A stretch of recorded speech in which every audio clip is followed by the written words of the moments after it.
Assalamu alaikum. Welcome to the 10th lecture of mathematical computation. First review the 9th lecture.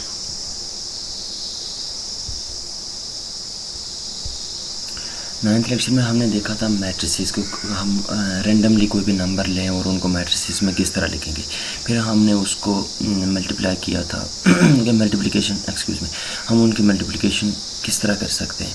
फिर हमने उनका determinant find किया था inverse और ट्रेस के हम उनकी सम ऑफ डायगोनल एलिमेंट्स बेसिकली हम किस तरह फाइंड आउट करते हैं। तो ये हमने टॉपिक इसमें डिस्कस किए थे और रिमेनिंग टॉपिक को हम लेक्चर जो कि इसी का पार्ट 2 है लेक्चर नंबर 10 में डिस्कस कर रहे हैं। तो फर्स्ट विजिट था lecture number 10 outline.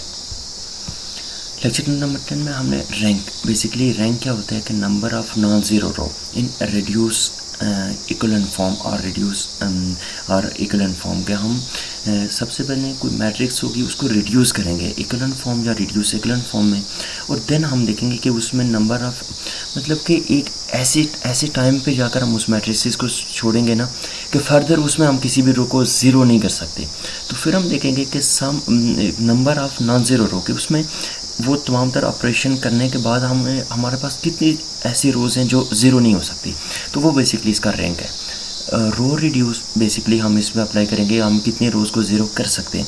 Linear solve basically हम ये करेंगे कि हम एक मैट्रिसेस को लिखेंगे तो जैसे हम क्रैमर या इन्वर्जन मेथड यूज़ करते थे और हम एक्स और वाई की वैल्यू फाइंड करते थे by using mx is equal to b, तो वैसे ही हम इसमें सॉल्व करेंगे जस्ट वन कमांड यूज़ करके।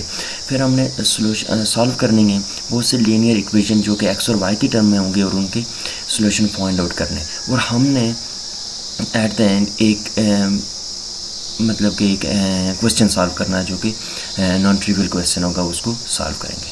सो स्टार्ट करते हैं अपने लेक्चर को। सबसे पहले हम रो रिड्यूस को देख लेते हैं। रो रिड्यूस में क्या होगा कि आपने वही प्रीवियस मेथड फॉलो करेंगे कि हम सबसे पहले एक मैट्रिसेस लिखेंगे। मैट्रिक्स फॉर्म में आपने क्या लिखना, कोई सी तीन मैट्रिक्स एक मैट्रिक्स ले लें उसकी 3 रोज होंगे और 3 कॉलम्स होंगे। ओके, लेट्स सपोज मैं 1 2 3 लिख लेता हूँ। 1 2 3 okay, 4 5 6 okay, 7 8 and 9 okay. Next हमने इसको एग्जीक्यूट कर देना है। ओके, ये अब हमारा क्या होगा कि ये भी हमारी एक कमांड एग्जीक्यूट है मैट्रिक्स फॉर्म। नेक्स्ट हमारे पास एग्जीक्यूट होगा रो रिड्यूस के। ये इसको रो में ऑपरेशन अप्लाई करके कि फॉर एग्जांपल यहाँ पर अगर ऑपरेशन अप्लाई करेंगे तो 4 मल्टीप्लाई बाय रो 1 माइनस 4 2, तो ये हमारे पास ये 0 हो जाएगा। इस तरह जो मैट्रिसेस के ऑपरेशन हम अप्लाई करते हैं वो रो पे अप्लाई करके ये क्या इसको कितना रिड्यूस करती है ये देख लेते हैं। तो ये बेसिकली इसने क्या किया कि इसने इसको इक्वलेंट फॉर्म में रिड्यूस किया और उसमें मैक्सिमम जो पॉसिबिलिटीज़ थी वो एक ही टर्म में इसने एक ही रो को ज़ीरो बना दिया। अब बाकी इसमें कोई पॉसिबिलिटी नहीं है कि कोई और रो ज़ीरो हो जाए। ओके, अगर हम इसी में देखें तो हम ये गेस कर सकते हैं कि इसका रैंक क्या होगा। बेसिकली मैंने बोला था रैंक की डेफिनेशन के नंबर ऑफ नॉन ज़ीरो रोज, तो इसमें नॉन ज़ीरो रोज कितनी है 2, तो इसका रैंक क्या होगा 2। अगर यहीं पर हम रैंक लिख लें, लेट्स सपोज मैं इसका रैंक लिख लेता हूँ matrix rank, I am so sorry, matrix rank, और मैं इसी को कॉपी कर लेता हूँ। ओके, तो नेक्स्ट मैं इसमें जैसे कंट्रोल V के साथ पेस्ट करूँगा तो ये देखें मैट्रिक्स रैंक अब हमें ये देगा विच इज़ 2। क्यों कि ये देखें मैंने ये मैट्रिसेस बेसिकली यूज़ की, तो इसमें मैंने इधर बता दिया था कि number of non zero row, तो ये number of non zero row उसने दे दी। अब हम देखते हैं कि हम एक मैट्रिक्स लेते हैं लीनियर सॉल्व में हमने एक मैट्रिक्स ली जिसमें हम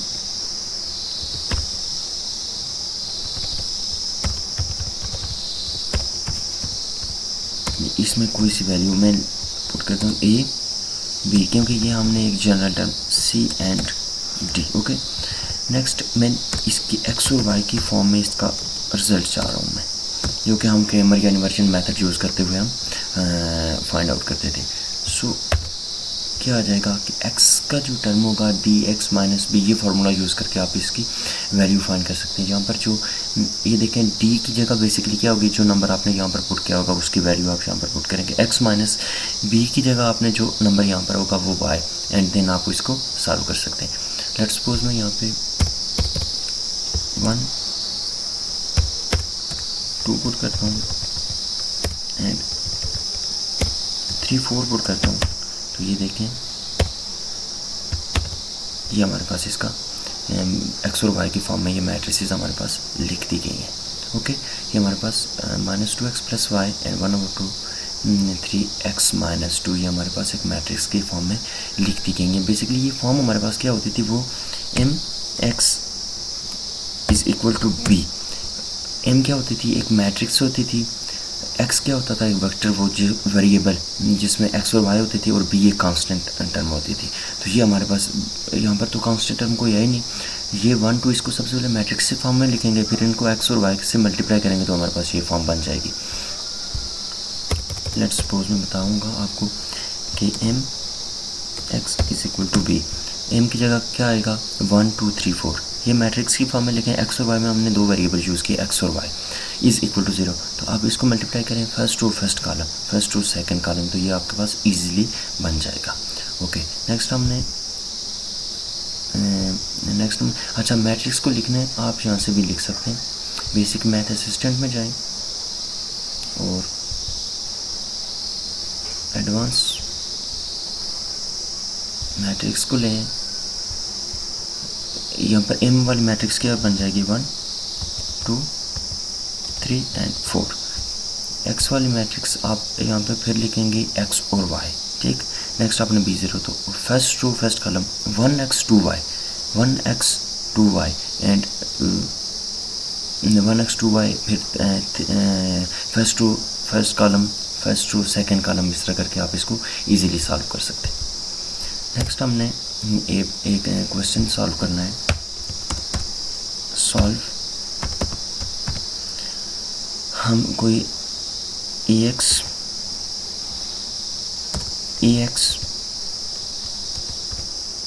प्लस y = 0 एंड एक हमने 2y यानी by, एक जनरल हमने करना है ना, by minus bx minus 3y